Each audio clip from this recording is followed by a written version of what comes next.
Alrighty, friends, let's go ahead and begin, and just an extra warm welcome to everyone. Ding. I don't have my chime here, so just ding. An invitation to come to this moment.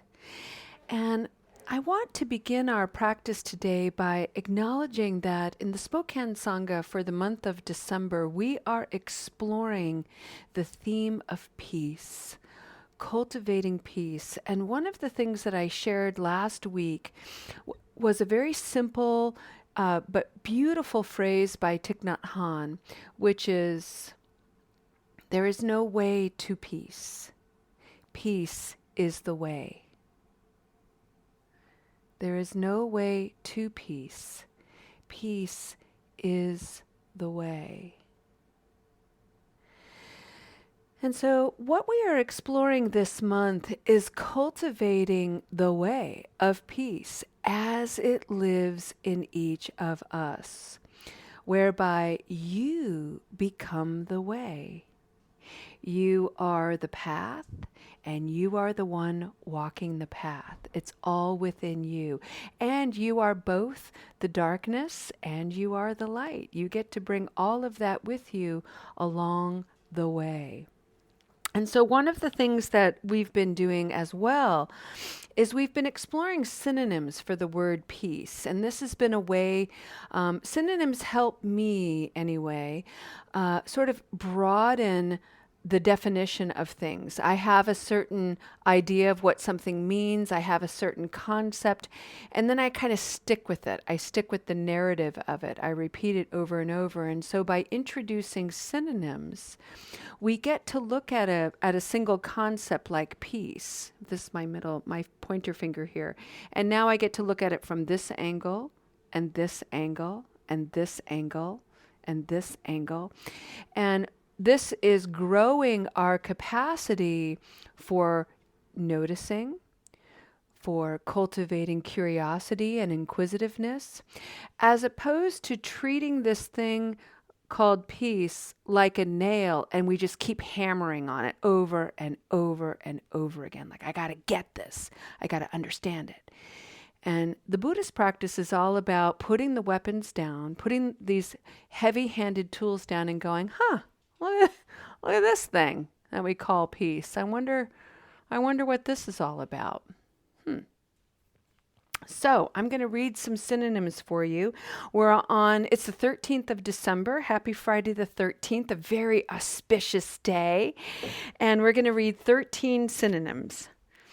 And I just keep repeating them and we add them. And that way the repetition really allows this to sink in.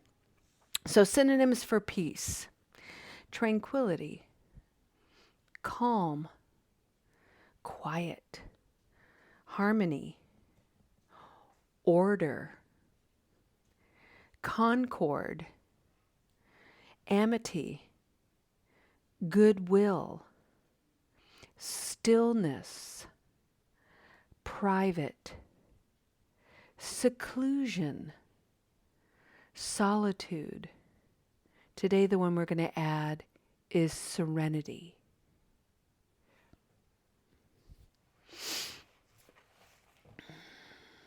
Serenity.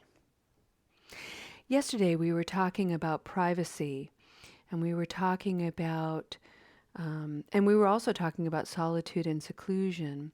And we were just touching on the idea of when we're actively in habit energy, in negative habit energy, we can be,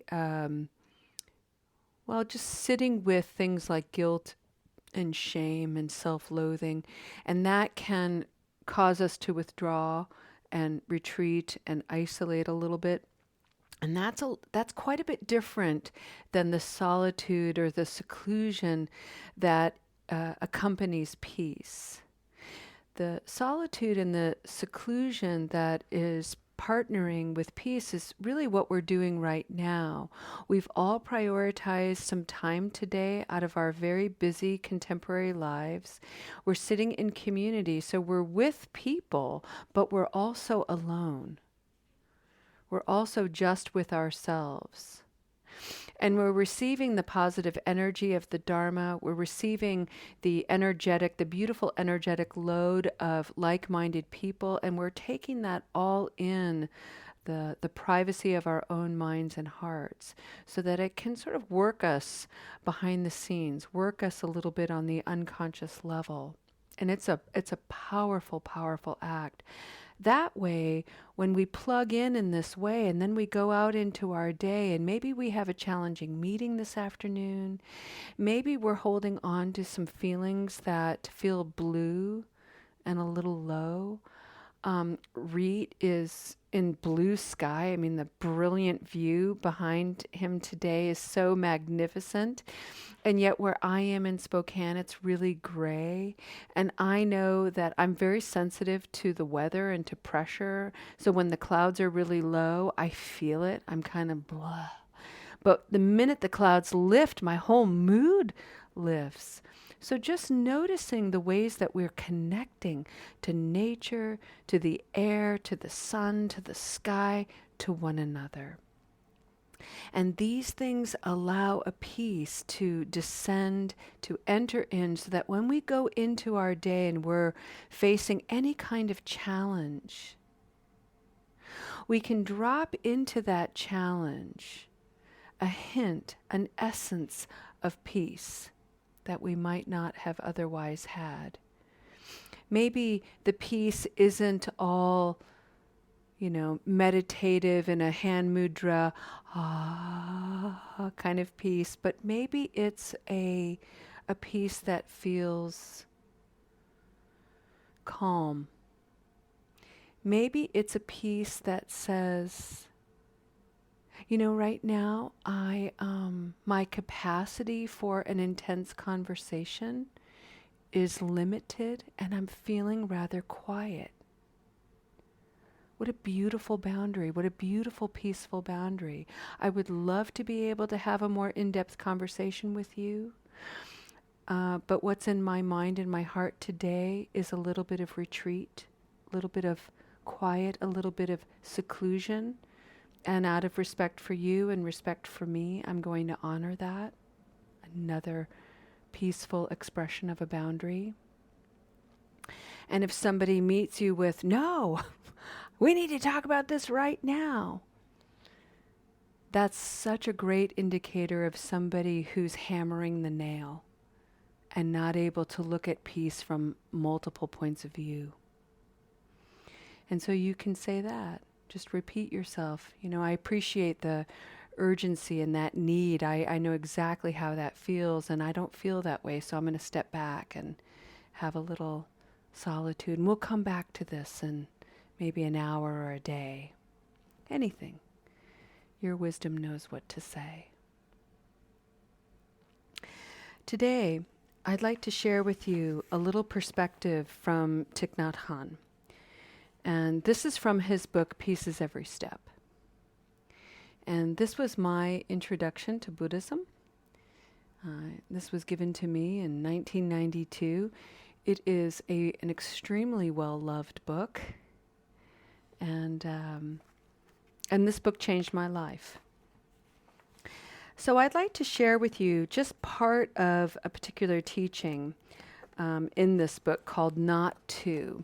And this is actually a very famous Eastern teaching. And I call it Not One, Not Two. And what it refers to is the introduction of non-dualistic thinking.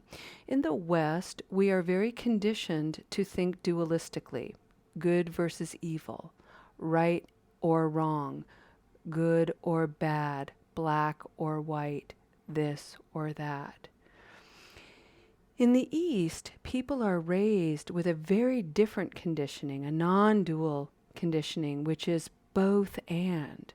So something can be right and wrong at the same time. Something can be good and bad. Something can be dark and light.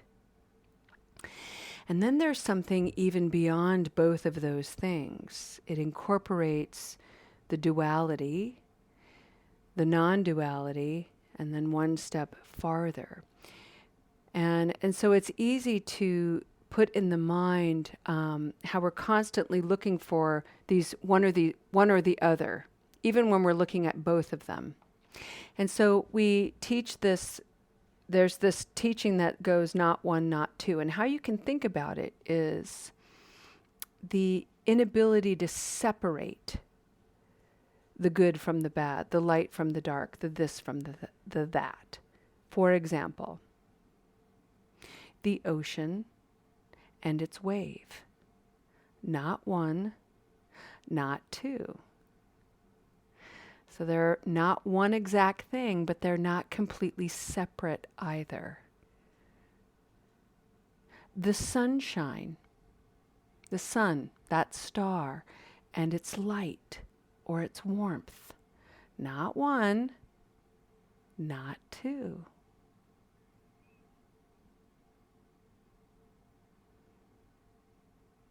So I'm just going to plant that as a seed in your minds today, as an invitation to just acknowledge that we are complex beings. Life itself is a complex experience, and we are incessantly trying to compartmentalize it in one way or another. And this is an invitation to drop that practice a little bit and open it up and just allow things to be. So this is from Thich Nhat Hanh, and his teaching is not two. And he writes, when we want to understand something, we cannot just stand outside and observe it. We have to enter deeply into it and be one with it in order to really understand it. If we want to understand a person, we have to feel his or her feelings, suffer his or her sufferings, and enjoy his or her joy. The word comprehend is made up of the Latin roots cum, which means with, and prehendere, which means to grasp or to pick it up. To comprehend something, to understand something, means to pick it up and be one with it. There is no other way to understand something. In Buddhism, we call this kind of understanding non-duality, not two.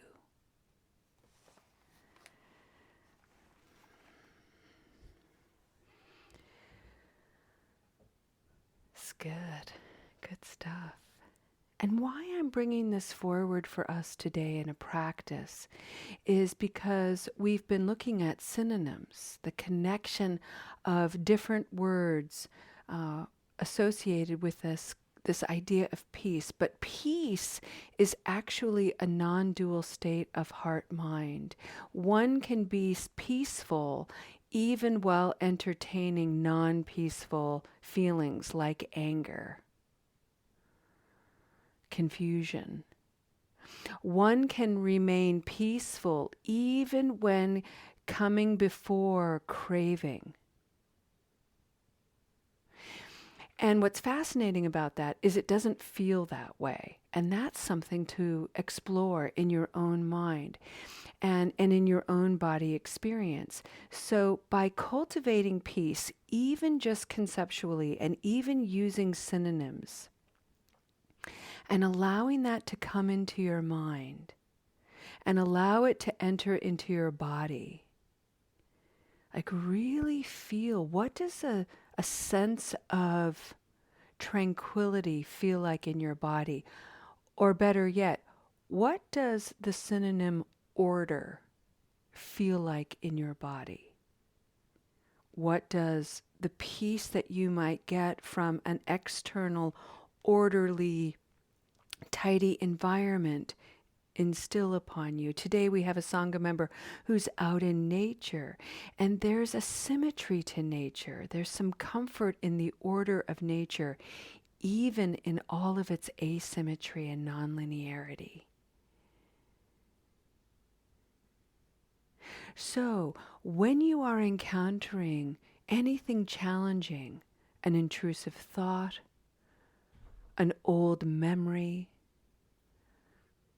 an angry dream.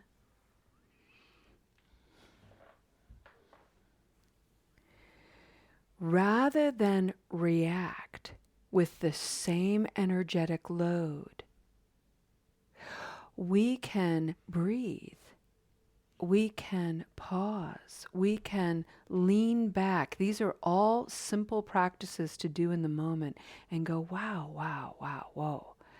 That's a lot of energy. I'm going to apply a little bit of peace to that. Maybe you're in a space where it's crowded. The holidays are coming up. And sometimes being around family can be a very energetic load.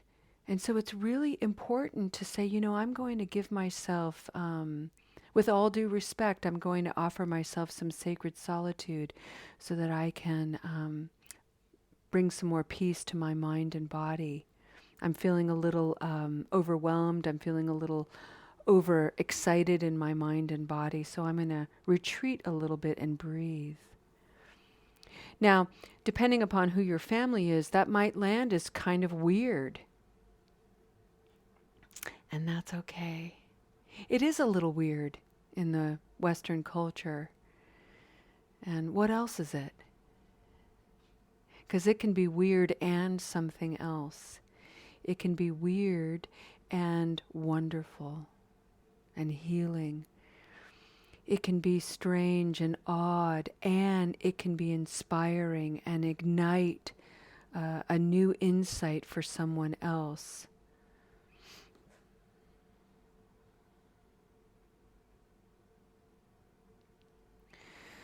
Thich Nhat Hanh's teaching is to understand yourself.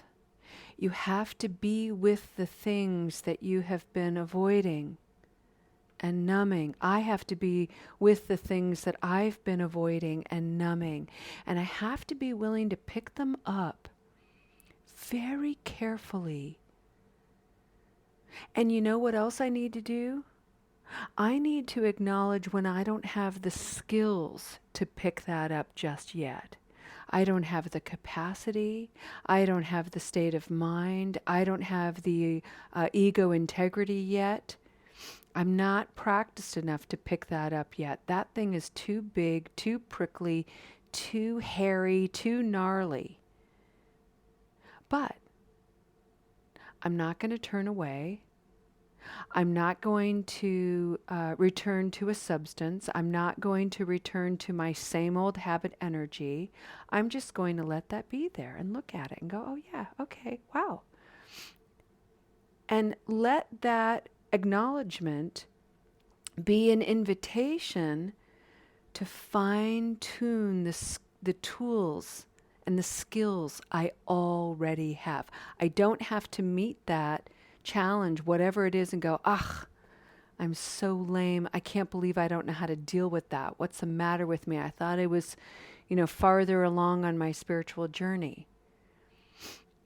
That's one way of treating myself. Harsh, berating, totally uninspiring, not particularly motivating for me. What's motivating for me is, oh, wow.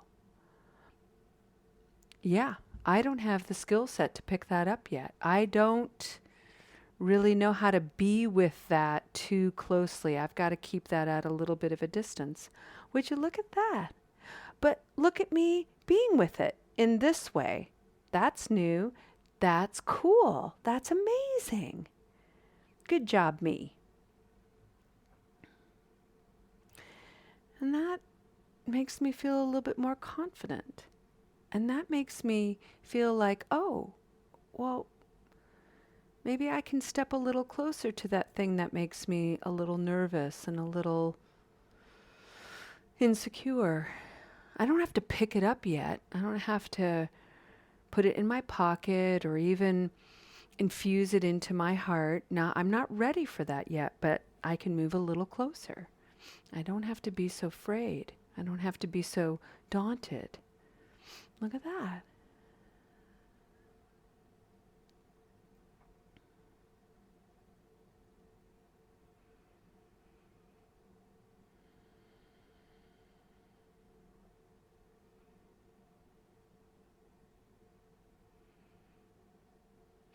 Imagine if a strong craving arose kind of out of nowhere. They do that sometimes. They just sort of pop up out of nowhere, and it's so shocking that it can sometimes take the breath away a little bit, and we forget to look around at the conditions that might be stirring that craving forward. But because the craving is there, it's so upending. It's like feeling like you're on shifting sands and you get knocked over. And this practice of peace, this practice of understanding and comprehending the craving, it really allows us to acknowledge, ooh, this is unstable ground for me. And without judgment, without negativity, it's simply recognition. Wow, would you look at this? This is unstable ground for me. Say it confidently. I'm acknowledging that.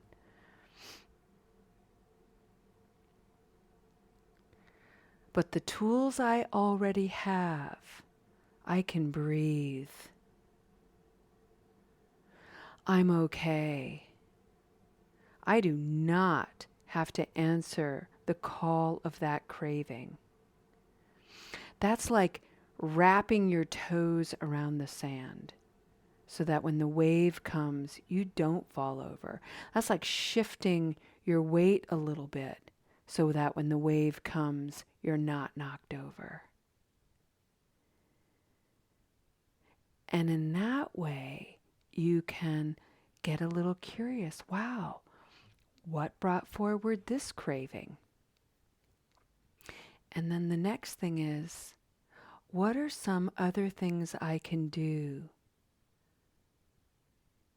so that I don't have to return to negative habit energy? I can go for a walk. I can call a wise friend. I can tune into a meeting. I can say something kind to myself. I can pick up my pet. I can examine if when was the last time was I ate something healthy. I can make a pot of soup. So many options.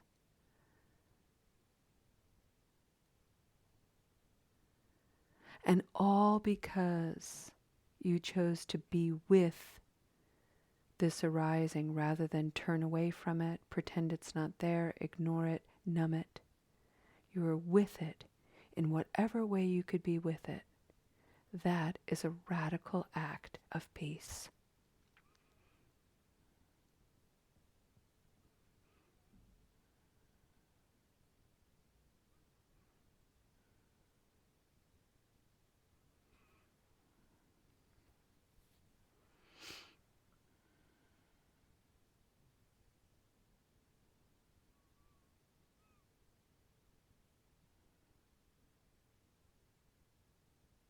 Radical acts of peace.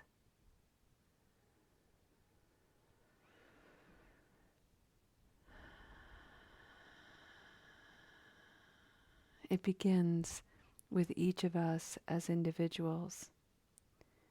And by the miracle and magnificence and truly the munificence of life, it affects us all. Your peace is mine, and my peace is yours. May we all step into peace and be the way.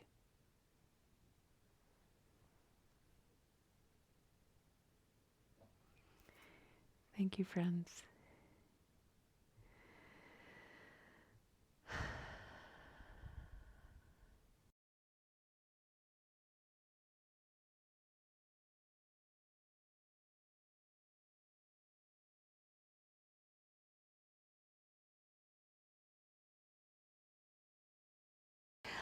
Alrighty, let's go ahead and end our practice today with a dedication of merit.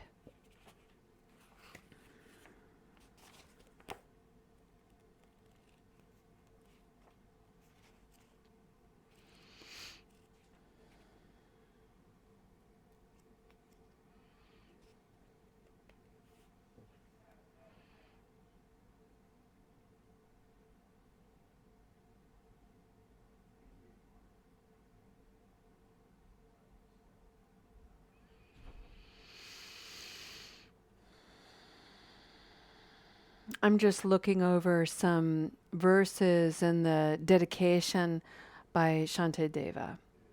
And we've been studying his beautiful messages on Wednesdays during our meeting. And the translators of this work are all a little bit different, and I really like this particular line. And I'd like to bring this forward as a dedication, as a way to come back to this moment, take stock of what we've done here today. We've put down the hammer so that we don't hammer at making ourselves be more peaceful, making ourselves be more spiritual, making ourselves be less of whatever virtue we think we need to be less of, or more of whatever virtue we think we need to be more of, and simply be our magnificent whole selves.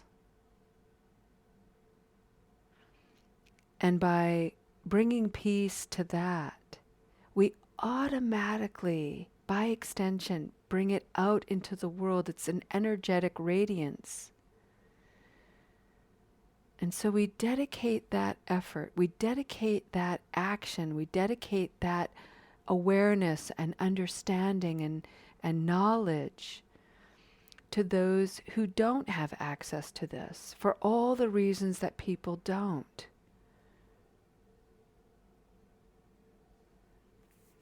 Shantideva says,